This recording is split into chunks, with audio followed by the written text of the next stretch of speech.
Meus queridos irmãos, a paz do Senhor Jesus. Primeiro livro das Crônicas de Israel.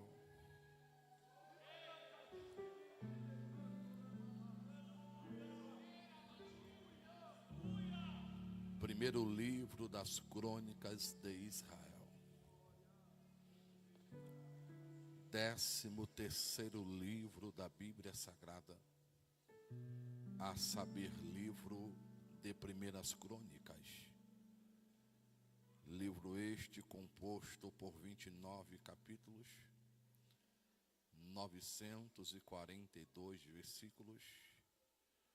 Estão inseridas 20.365 palavras e cerca de 101.661 letras. Capítulo 13. Glória a Deus. Capítulo 13 de Primeiras Crônicas. Enquanto os irmãos se situam, eu quero ser muito grato a Deus pelo convite que foi nos facultado para que poder chegar e cooperar com este trabalho. Aos amigos que estão à minha retaguarda, a começar pelo pastor Josenildo e toda a sua família, obrigado pela confiabilidade de por mais uma vez estar com vocês. Ao Ângelo Máximo, a banda Tabernáculo em si, cantor Ivo César, cantor Daniel, Jafé Silva, enfim, a toda a igreja. Querido, sem delonga alguma, capítulo 13, versículo 2. E disse Davi, quem disse? A toda a congregação de Israel: se bem vos parecer, e que venha do Senhor nosso Deus, enviemos depressa mensageiros a todos os nossos outros irmãos, em todas as terras de Israel, e aos sacerdotes e aos levitas com eles, nas cidades e nos seus arabaldes, para que se ajuntem conosco, e tornemo-nos a trazer para nós a arca do nosso Deus, porque não a buscamos nos dias de Saul.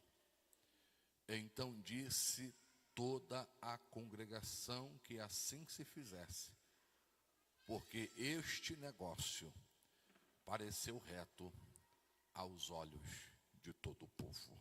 E eu digo amém. Antes de tomar assento, dê um abraço na pessoa que está ao seu lado. Não é pecado. Diga para ele: é bom ter você aqui nesta noite. Glória a Deus. Aleluia. Glória a Deus. Tome assento, se você já abraçou alguém.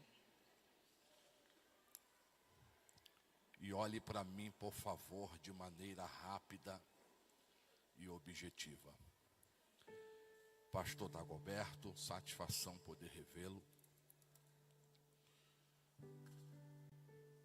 E aos demais que o acompanham da sede de Santa Cruz. Eu estive com o Painho sábado em Lajes Pintada, Pastor Manuel Xavier. Eu sempre o chamei de Painho,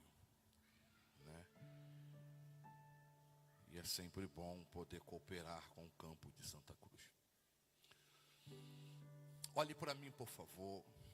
Eu serei o mais rápido possível. Hoje à tarde, a gente pôde sentir que papai desceu na casa e falou conosco de maneira especial. Quem estava aqui, eu preguei no capítulo 3 do livro de Daniel, falei sobre Sadraque, Mesaque e Abdenego e quem foi a sua referência. Pastor Josenil, à mesa, até me deu o esboço para que eu pudesse continuar a mensagem, porque eu parei a mensagem na entrada da fornalha.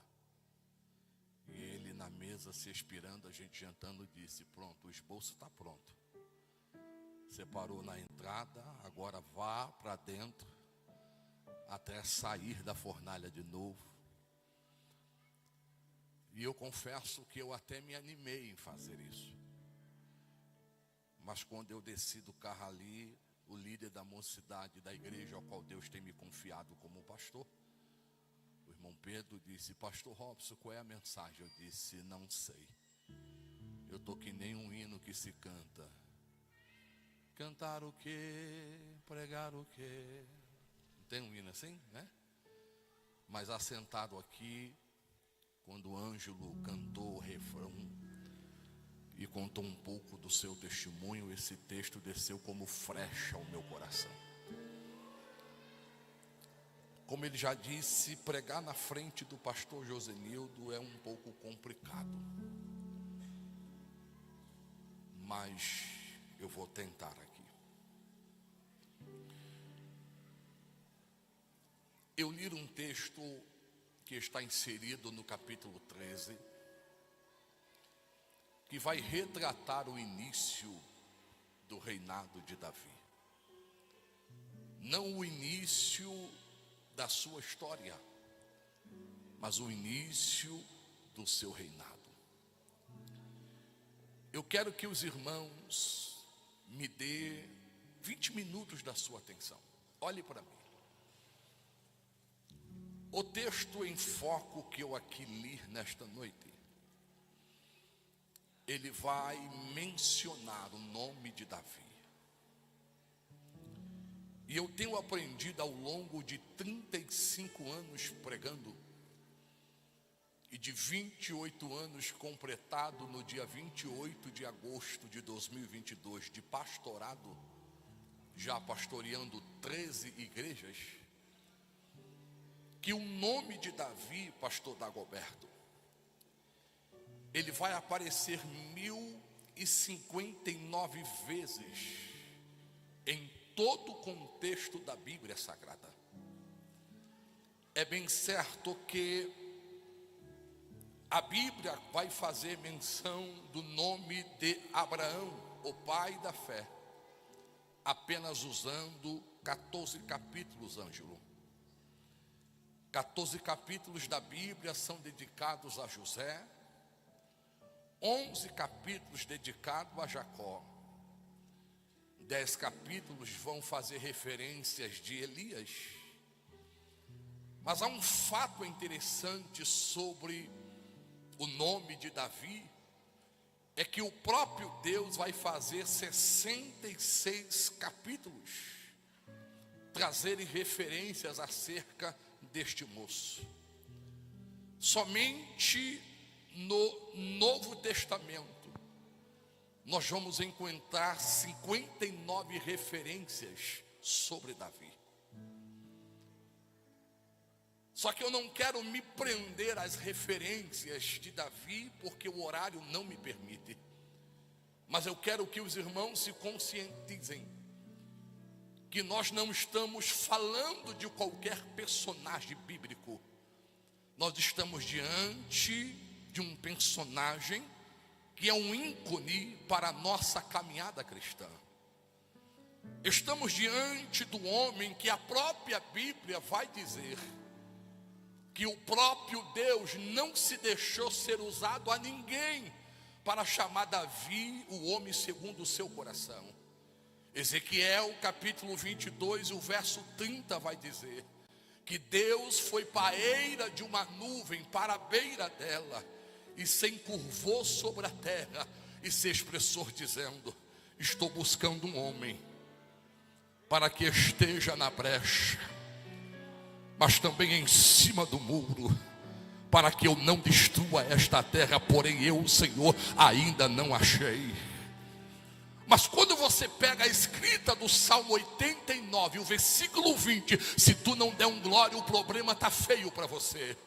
Porque o Deus que disse estou buscando, é o Deus que vai dizer achei a Davi, homem segundo o meu coração. Você já parou para pegar uma folha de papel e uma caneta e pegar a sua Bíblia e ler as referências que a Bíblia falam acerca de Davi? Você já parou para imaginar o que é andar ou ser o homem segundo o coração de Deus? Escute e olhe para mim. Todos nós bem sabemos que o coração é um órgão muscular situado na cavidade torácica do corpo. Todos nós bem sabemos que o coração é considerado a sede dos sentimentos. E Deus está dizendo que este homem aqui é o homem segundo o seu coração. E quando é que este homem aqui aparece no contexto da história? Num período de dificuldade, e eu caminho para o final. Olhe para alguém e diga assim: não basta começar bem, é preciso terminar aquilo que nós começamos bem. Por quê, pastor? Escute isso. A Bíblia vai relatar, e não eu, que após o período dos juízes de Israel, período este que durou cerca de quase 300 anos, há quem diga, como Isber, que durou 315 anos. Há outros historiadores que querem taxar a data de 320 a 345 anos. Mas o período dos juízes é chamado período teocrático de Israel, aonde a história vai separar homens que tiveram a nomenclatura de juízes para serem representantes de Deus perante o seu povo. E o que me choca é que a Bíblia diz que pouco desses homens simplesmente se lembravam de Deus nos momentos de dificuldade. Porém a Bíblia diz que o último juiz de Israel, um homem chamado Samuel, um menino tão sonhado e almejado de Ana, ele vai ser confrontado pela nação. E eu quero que você entenda isso para que eu vá ao capítulo 13. A Bíblia diz que o povo procurou a Samuel, porque olhou não para Samuel, mas para Abias e Afia, os seus filhos, e viram que eles não poderiam receber o bastão da verdade. Eu disse numa reunião certa feita em Natal, que os morões da Assembleia de Deus estão caindo, estão sendo recolhidos.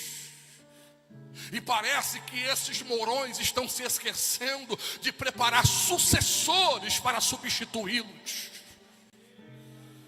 E a gente precisa entender que o ato da sucessão ela é bíblica, Dagoberto. Abraão preparou Isaac, Elias preparou a Eliseu. E há um fato interessante sobre Eliseu, porque quando Eliseu entrava nas cidades, alguém dizia: este aí é o homem que deitou água sobre as mãos de Elias. Ei, eu fico a me perguntar: para quem passaremos o bastão da verdade, Daniel? Como será a igreja dos nossos filhos? Como será a igreja dos nossos netos? Preste atenção, que o homem está em jogo. A Bíblia diz que o povo não olhou para Deus, mas olhou para os filhos de Samuel, e perceberam que eles não poderiam sustentar o bastão da verdade. Então o que eles fazem? O que nós também faríamos se estivéssemos lá. Nós queremos um rei. Como se nós estivéssemos dizendo: Deus, sai do trono, porque nós queremos colocar alguém no lugar dele. Deixa eu ver se você entende dar um glória para Jesus. Já prestou atenção que a Bíblia diz e não eu? A Bíblia diz e não eu. Que Samuel entrou na presença de Deus. para interceder pelo pedido que o povo fizera. Mas o que me choca, me causa calafrios, pastor Dagoberto, é servir a um Deus que vê as coisas antes que elas aconteçam. Porque a Bíblia diz que assim que Samuel entrou na sua presença, o Deus que vê aquilo que eu não vejo e escuta aquilo que eu não posso escutar. A Bíblia diz que ele disse a Samuel: porque está triste o teu coração? O povo não te rejeitou como profeta, mas rejeitou a mim como Deus. A Bíblia diz que Deus disse a Samuel: volta para o meio do arraial e diga ao povo que mandou tu entrar na minha presença, que eu vos constituirei um rei conforme eles estão pedindo. Mas diga a eles que eu, o Senhor, já conheço o amanhã antes que ele chegue, e porque conhecer o amanhã, eu quero vos revelar uma coisa: ele vai tomar das vossas dízimas, ele vai empregar os vossos filhos no serviço dos palácios e também no campo, e vocês depois clamarão pelo homem que vocês me pediram, porém eu, o Senhor, não ouvirei a sua oração.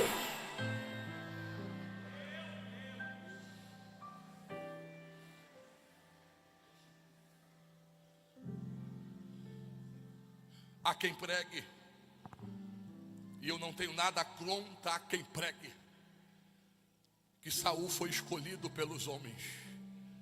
Mas quando eu leio 1 Samuel, capítulo de número 9, eu vejo Samuel querendo sair de dentro do tabernáculo e diz: espera aí, eu não terminei a conversa com você não. O povo está pedindo o rei, tá, mas quem vai dar sou eu.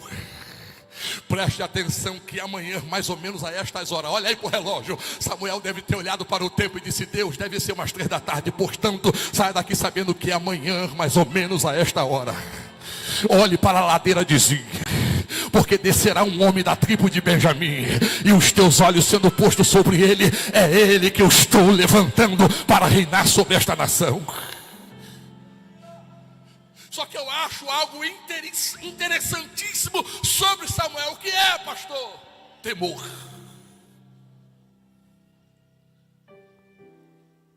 Eu vejo uma dificuldade em mudanças de obreiros no estado hoje. Pastor, o senhor está falando isso e está sendo gravado, eu sei. E eu tenho responsabilidade naquilo que eu vou falar. Deus não usa de nepotismo. Com Deus não tem jeitinho brasileiro.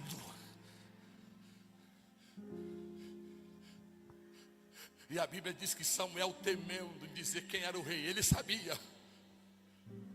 Deus havia dito a ele, Dagoberto: eu sei de onde virá o rei da tribo de Benjamim. Mas a Bíblia diz que, para não deixar dúvida e ninguém dizer que ele estava usando da sua própria escolha de nepotismo, o que ele fez? Convocou as 12 tribos a assumir as montanhas de Mispa. E lá em cima ele disse: chegamos, nós vamos tirar a sorte da onde virá a tribo, ou da onde virá o rei de Israel. E se você não der um glória aqui, o negócio está feio, porque a Bíblia diz, e não eu. E foi tomado a tribo de Benjamim, e de dentro da tribo de Benjamim foi escolhida a casa de Maquim, e de dentro da casa de Maquim foi escolhido um homem chamado Amiel, e de dentro da casa de Amiel foi escolhido Saul, e foi dado ele como rei à nação de Israel. Quem escolhe é Deus, quem aponta é Deus, quem apresenta é Deus. E se você quer nisso, joga esta mão para cima, abra esta boca e dê o melhor glória que você puder. Só que eu vou terminar assim, Ângelo. Não basta começar bem.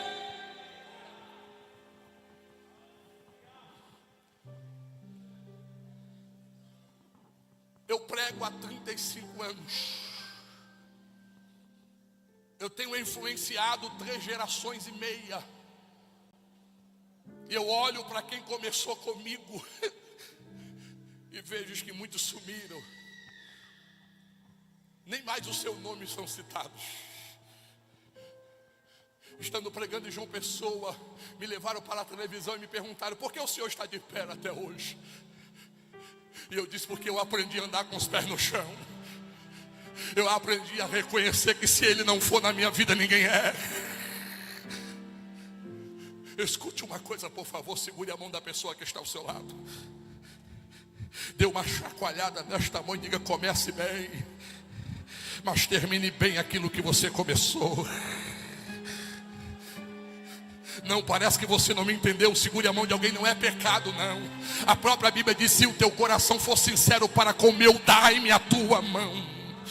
Segure a mão de alguém, dê uma chacoalhada nela e diga: comece bem aquilo que você começou. Deus quer levantar uma geração nesses últimos dias para honrar o seu nome. Deus quer levantar uma geração nesses últimos dias para que o teu nome seja prosseguimento até o arrebatamento desta igreja. E se você quer fazer parte desta geração, eu lhe convido por 10 segundos a levantar a mão mais alto que você puder, a se esquecer quem está à direita, a se esquecer quem está à esquerda e a glorificar a Ele. Eu lhe convido a colocar para fora, no encerramento deste congresso, melhor glória que você puder nesta noite. Deixa eu afirmar aqui na noite deste dia, que quando eu falo de geração Jafé, eu falo de um grau de filiação de pai para filho. E eu aprendo que a geração é uma etapa que Deus levantou para que se cumpra um processo na chamada de um homem no jardim do Éden. E eu aprendo que quando uma geração não alcança este objetivo, Deus sempre tem alguém de reserva. Deus sempre tem um remanescente para que o nome dele continue sendo glorificado. E se você quer sair daqui como remanescente, glorifique a Ele.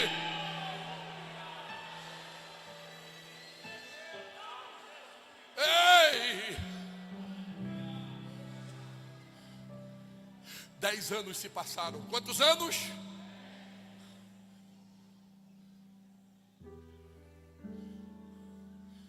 Você pode olhar para a fisionomia do seu irmão e ver se ele tem cara de crente apressado.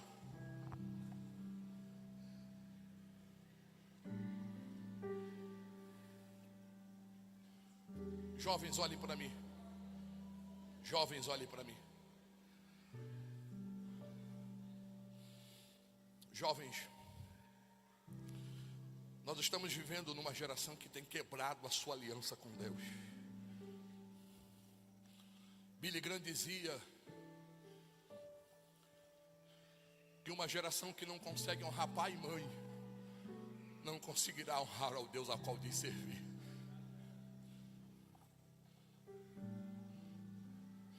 Olhe para mim, eu vou repetir.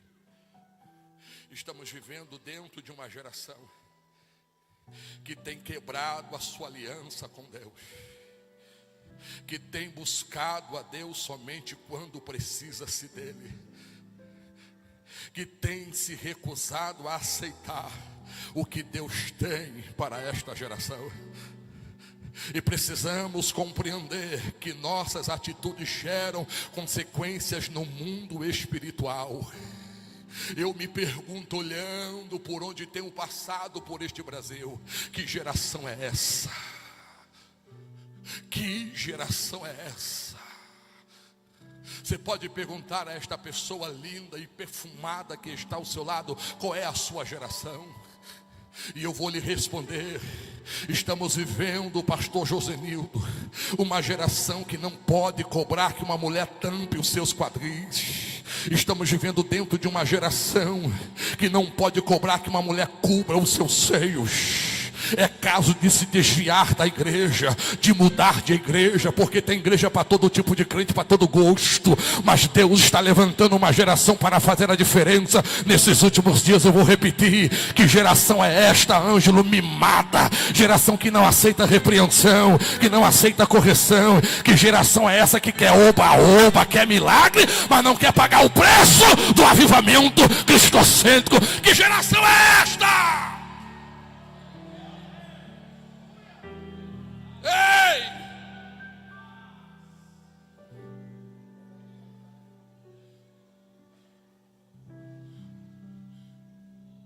A começar do púlpito desta igreja,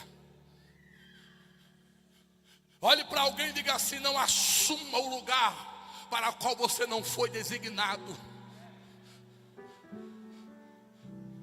Não se meta onde você não foi chamado para se meter. Pastor, onde está isso na Bíblia? Saul começou bem, Mas 10 anos depois, vai acontecer uma guerra. E ele manda chamar o velho Samuel. E a Bíblia diz, e ele se atrasou por 7 dias. Quem? Samuel. E Saul, Romário, foi fazer uma coisa que ele não poderia fazer. O quê? Sacrificar no altar. E altar não é lugar para qualquer um. Altar é lugar para quem quer intimidade, Daniel. Quem prega nos Gideões missionários sai com seu DVzinho gravado. Mas eu preguei lá e assumiram com a fita que eu preguei.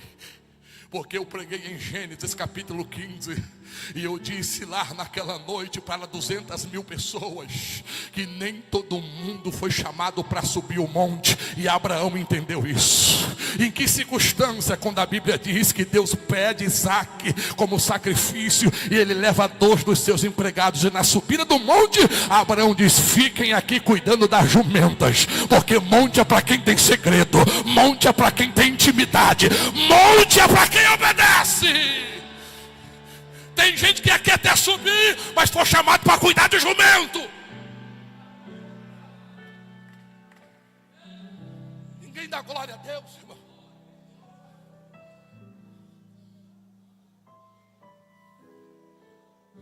Já prestou atenção que Saul está oferecendo sacrifício? E o velhinho Samuel está vindo no caminho, Daniel. E Deus já vai falando com ele. Quando chegar lá, não dê a rodeio não. Chama logo ele de louco, de doido. E diga a ele que ele obrou neciamente contra mim, assumindo o lugar que eu não chamei para assumir. E diga a ele que eu poderia ter confirmado o seu reinado até o final, mas a partir de agora notifica a ele que eu já estou procurando o homem segundo o meu coração.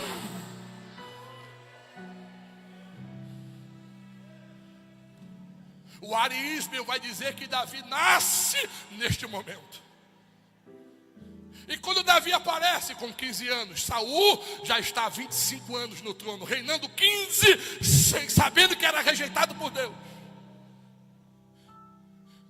Mas aí eu termino aqui.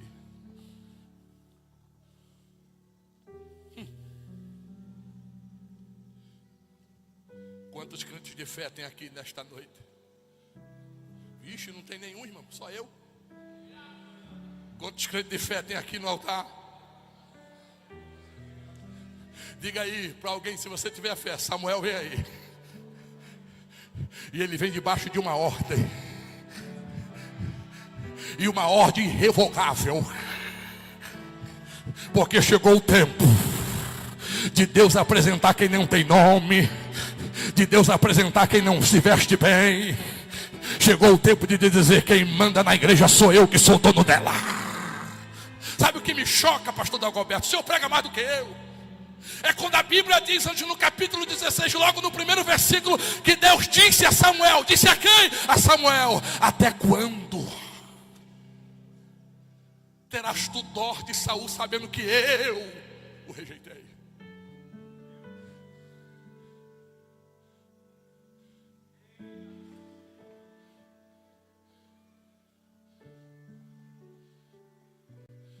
Não, eu não vou mexer com aquilo ali não, porque vai me trazer dor de cabeça. Eu não vou mexer com aquela família não, porque se eu mexer com ela, misericórdia. Quem é que manda aqui? É a tua família ou é Deus? Eu assumi certa feita uma cidade. E a gente sabe que quando o pastor logo chega numa cidade, todo mundo quer convidar o pastor para comer. Aí me convidaram para almoçar no domingo, depois da escola dominical. E eu fui, comi. Mas no outro final de semana, a mesma família, o senhor vai almoçar com a gente de novo. No terceiro final de semana, você vai almoçar com a gente de novo. Eu falei, peraí, gente. Vocês não estão deixando o povo se aproximar de mim. O que é que vocês querem me dizer? Vamos colocar as cartas na mesa, mas espera aí, depois que eu comer a sobremesa, vocês falam. Aí depois que eu enchi o bucho, comi o pudim da irmã, Eu disse: agora diga. E a irmã disse assim: pastor Zenildo, não, porque o senhor está chegando agora, eu quero lhe notificar que quem manda na igreja é a minha família. O senhor pode até sentar na cadeira do meio, porque veio enviado como pastor de Natal, mas quem rege a igreja é a minha família. A gente não quer nem saber com o senhor vai fazer com o dízimo, mas quem manda na minha família, na igreja, é a minha família. Meu esposo é o tesoureiro, eu coordeno o departamento de senhora, os meus filhos coordenam a mocidade, e a minha filha toma conta do instrumental. E eu disse: vocês vão estar na igreja de noite? Eles: te vamos. Falei: a gente resolve isso do Neito. Quando chegou de noite, falei: cadê a família da irmã fulana? Eles se levantaram. Falei: a partir de hoje essa família está restituída dos seus cargos, porque agora a igreja tem pastor, macho, e tem Deus na direção dela. Gente, um reino dividido não prospera.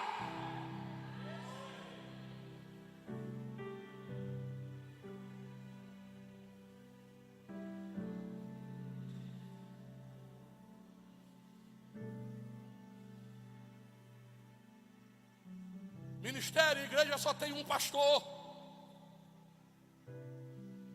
Se coloquem nos vossos lugares.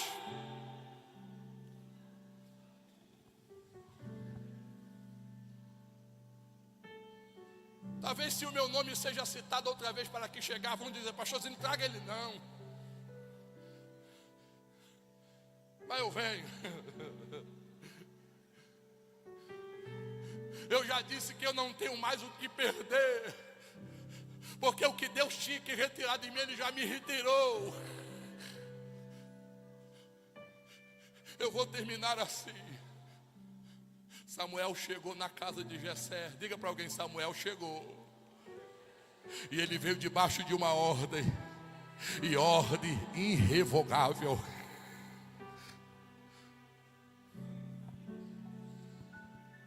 Já prestou atenção, pastor Dagoberto, que a Bíblia vai dizer, e não eu, a Bíblia vai dizer: e estavam na casa todos os irmãos de Davi, menos ele. Já prestou atenção que Jessé, quando entra no quarto, pastor Josenildo, ele disse: Samuel está aí. E ele me disse que um de vocês é o rei. Então coloca aí o melhor terno da Dom Leandro. Olha o acabamento. Pastor, o senhor está fazendo propaganda? Não, porque não me deram nem uma gravata de lá até hoje. Mas escute, eu quero conjecturar o texto. Eles vestiram a melhor roupa, colocaram o melhor perfume que existia. E a Bíblia diz que um a um foi se apresentando perante a presença de Samuel. Só que eu aprendo aqui: se tu não der glória, o negócio está feio. Para Deus não importa quem chegou primeiro. Eu vou repetir para ver se você dá um glória. Para Deus não importa quem chegou primeiro. Pode estar na casa Eliabe, Abinadab, Samar, Simeia, Natanael, Radaí e Osei, mas para Deus não importa quem chegou primeiro. Caim chegou primeiro, mas Deus escolheu Abel. Ismael chegou primeiro, mas Deus escolheu a Isaac. Esaú chegou primeiro, mas Deus disse: foi a Jacó que eu amei.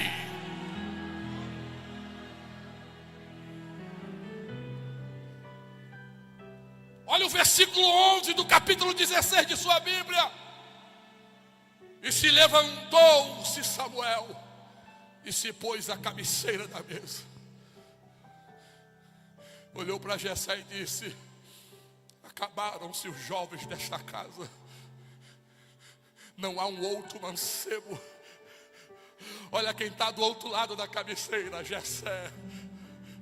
Ele vai dizer assim: Samuel, desculpe a minha insolência, mas eu me esqueci do menor da casa.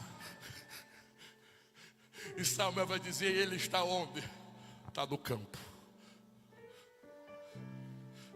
sendo fiel às pequenas responsabilidades que lhe são dadas, cuidando de ovelha. E eu termino aqui. Fica de pé comigo, com a permissão do pastor Josenildo. Você pode abraçar alguém e dizer para ele: Deus não urge cabeça errada.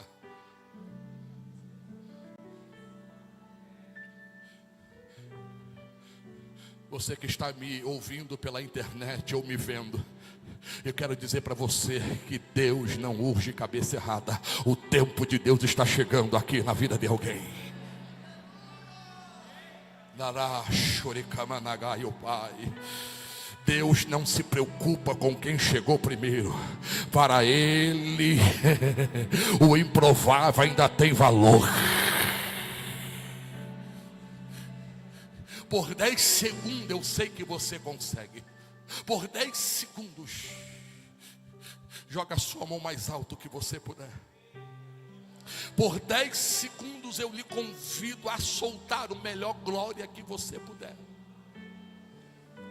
10 segundos de adoração, você pode fazer isso? Deus não errou quando te escolheu. Deus não errou quando te chamou. Deus não errou quando você caiu. Deus não errou porque você tropeçou. Afinal de contas, Deus já sabia que você ia tropeçar. Mas nesta noite Ele manda eu vim aqui para lhe dizer que Ele não revogou a promessa que foi lhe feita, e está tomando ela em evidência nesta noite, e manda lhe dizer: conta os dias daqui para frente, porque o tempo está chegando. Quem entende esta palavra, dê o melhor glória que puder nesta noite.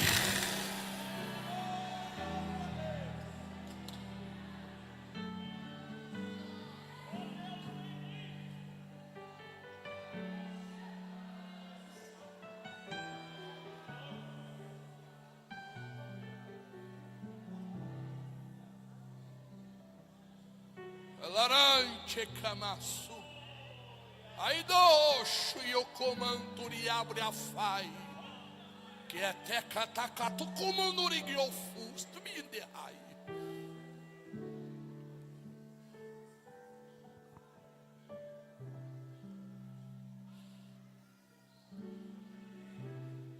Davi vai aparecer quando o gigante Golias aparece.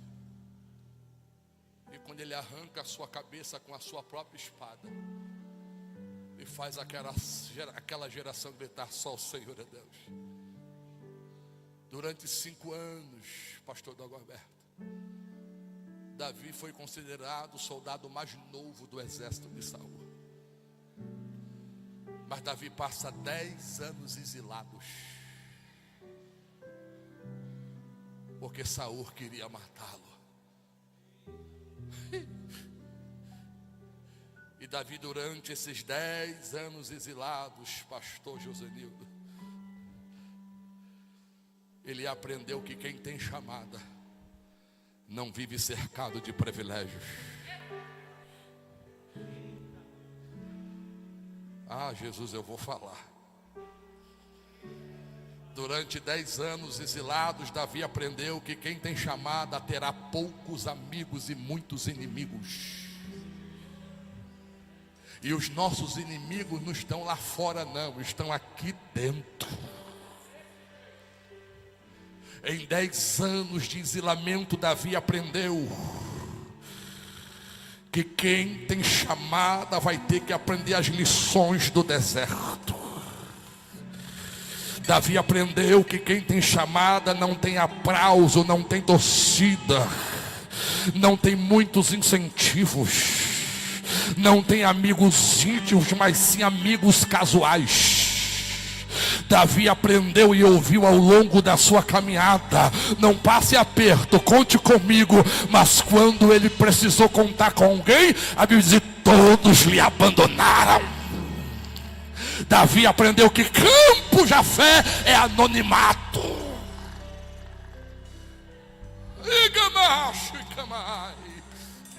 Mas quando Saul morre,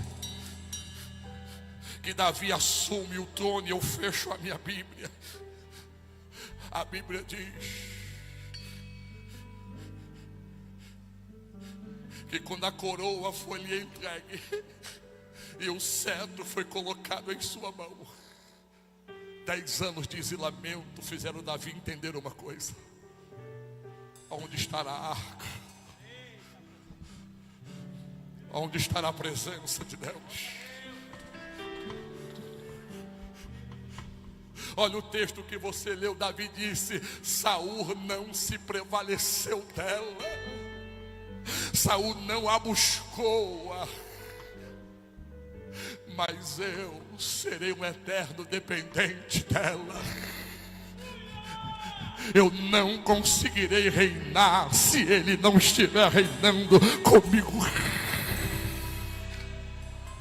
Segure a mão de alguém. Laramanturi abrafai.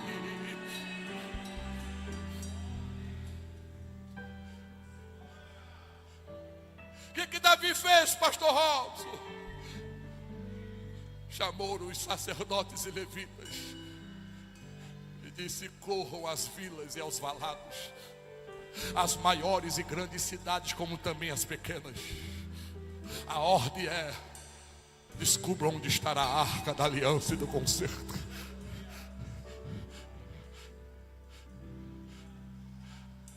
Está segurando a mão de alguém? Sabe onde estava a arca, pastor Adalberto?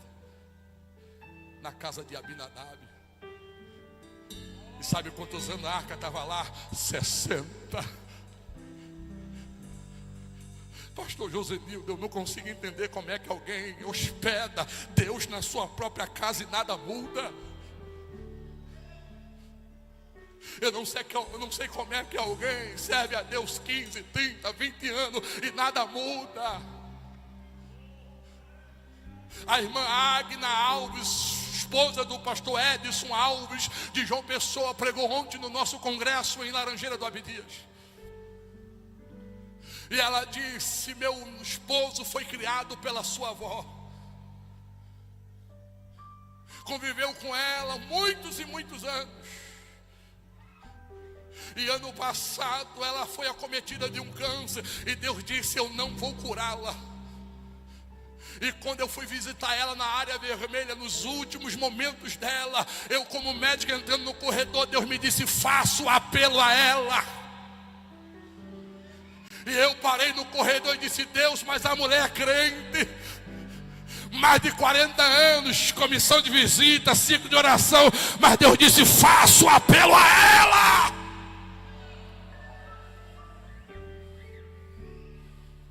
E ela disse que quando entrou na UTI, ela pegou a mão da avó do seu esposo e disse: fulana, meia constrangida, mas eu vou fazer o que Deus me disse. Ela: o que é?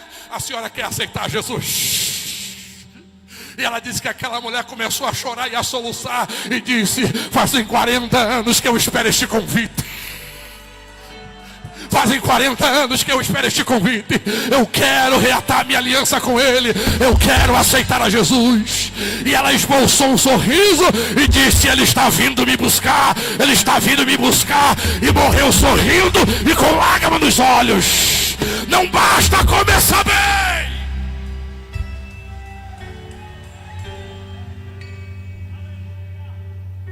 Onde está a arca? Na casa de Abinadab. Quantos anos? 60.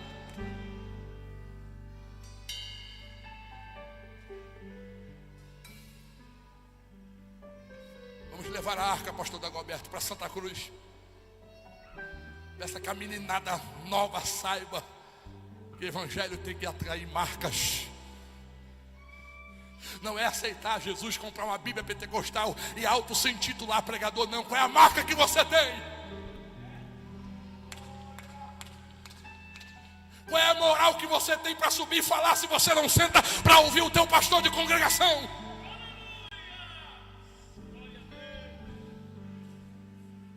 Eu aprendi logo cedo na faculdade que quem não senta para ouvir não tem moral e nem é digno de se levantar para falar.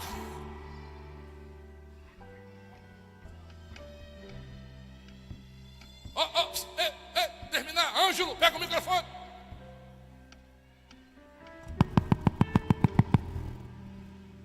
Abinadab, estão batendo aí, quem é o rei? Davi disse: eu vim buscar a arca. Abinadab disse: leve. Aleluia. É só uma caixa de madeira revestida de ouro maciço.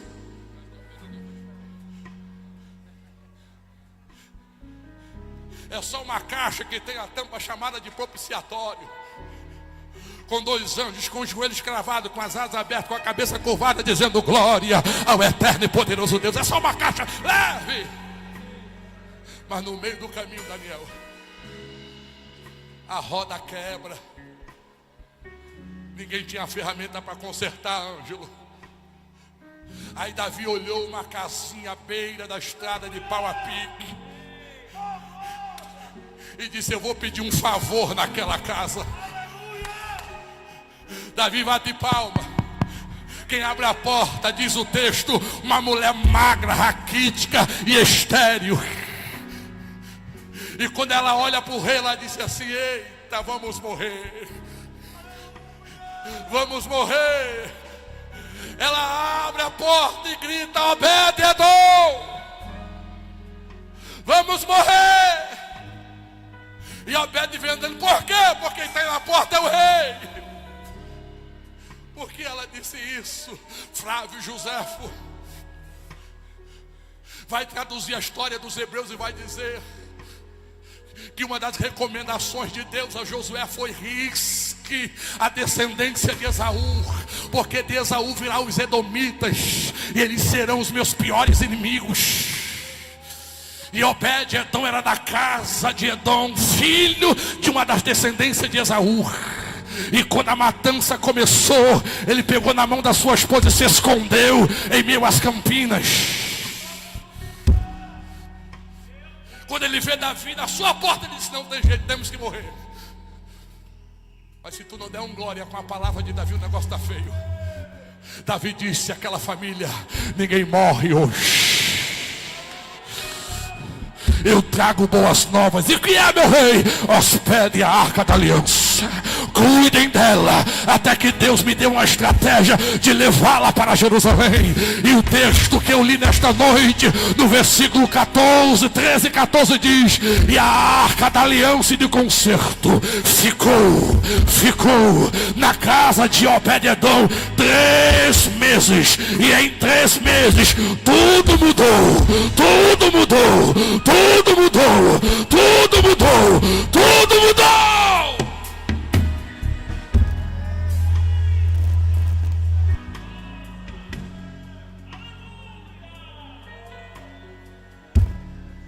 Da casa de Obed-edom a Jerusalém, 25 quilômetros. Quantos quilômetros? Alguém chega em Jerusalém: Davi, a casa do homem agora é uma mansão. A mulher está grávida. A terra que era estéril produziu. Os gados que não davam cria, agora o negócio está difícil. Porque já não tem curral para colocar tanto gado em 3 meses. Davi, o que aconteceu lá? E diz o texto: e Davi se levantou chorando e disse: é a presença dele que faz toda a diferença.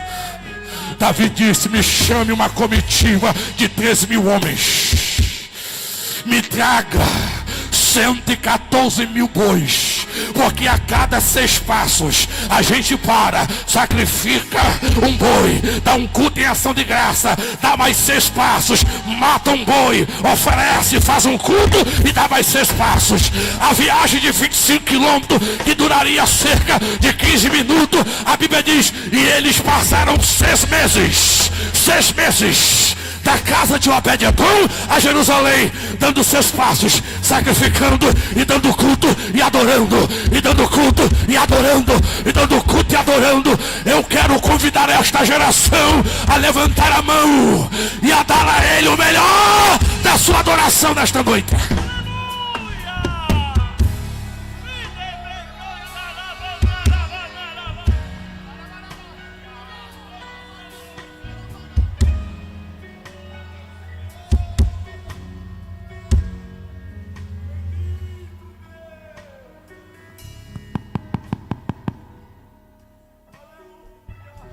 Pois não, meu rei.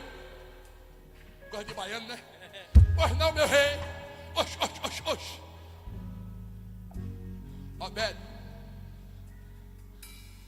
A tua casa experimentou em 3 meses, em que em 60 anos não houve na casa de Abinadab.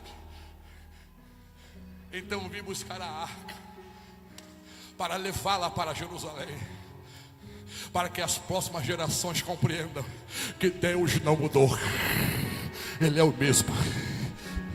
Abinadab disse: quer levar, leve. Obededom disse: meu rei, se tu levar a arca, tem que levar eu e a minha família com ela, porque a gente não consegue mais viver sem a presença dEle. E sabe o que a Bíblia diz, Daniel? E depois de 6 meses chegando em Jerusalém, a arca foi colocada dentro de um templo, e Obededom foi colocado como guarda oficial da entrada do templo, porque não conseguia mais se apartar da presença dEle. Coloque a mão no seu coração, por favor, e curve a sua cabeça comigo.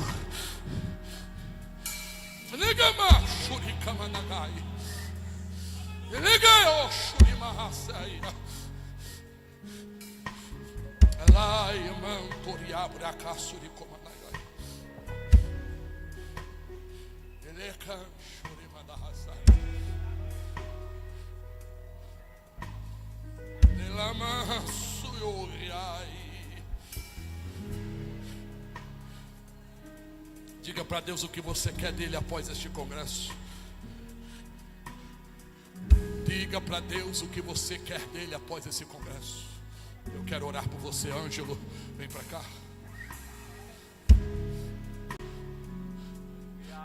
Presença. E a mulher que era estéril, pastora Dagoberta, gerou 5 filhos. E a Bíblia dizia: os filhos de Obededom se tornaram músicos e agora cantavam diante da arca, porque também não conseguiram se afastar dela. Alai camaracho mediasa,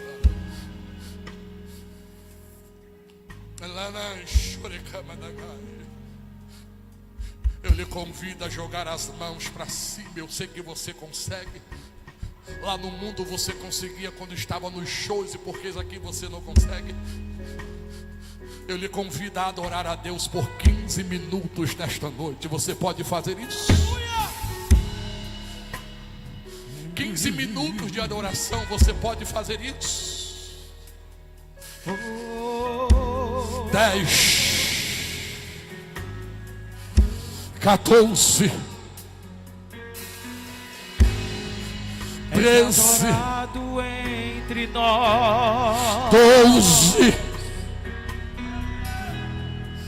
tão desejado aqui, 13,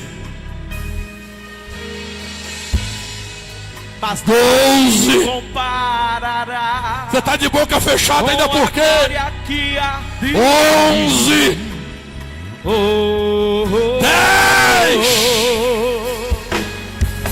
9, daqui pra casa voltar, 8, ele vem me buscar, 7, eu irei, 6, vou daqui pra casa é 5, voltarei. Ele vem me é 4, buscar, e com ele é 3, é 2, é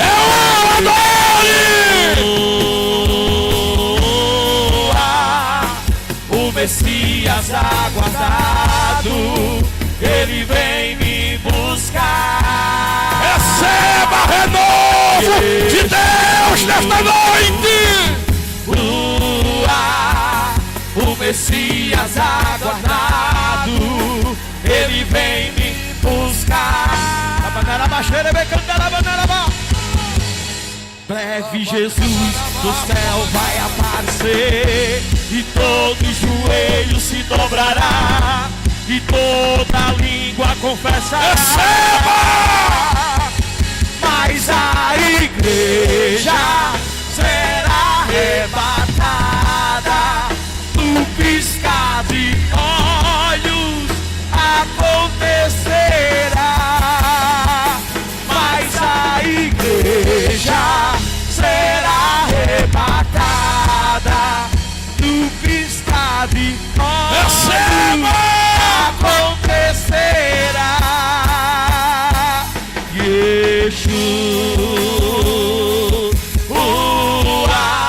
Tem cumprimento de promessa vindo ao teu encontro. Pastor Dagoberto, tem cumprimento de promessa vindo ao encontro da tua casa. Yeshua. Só quem está esperando Jesus, levante a mão e diga: mas a igreja será arrebatada no piscar de olhos. Mas a igreja será arrebatada no piscar de olhos.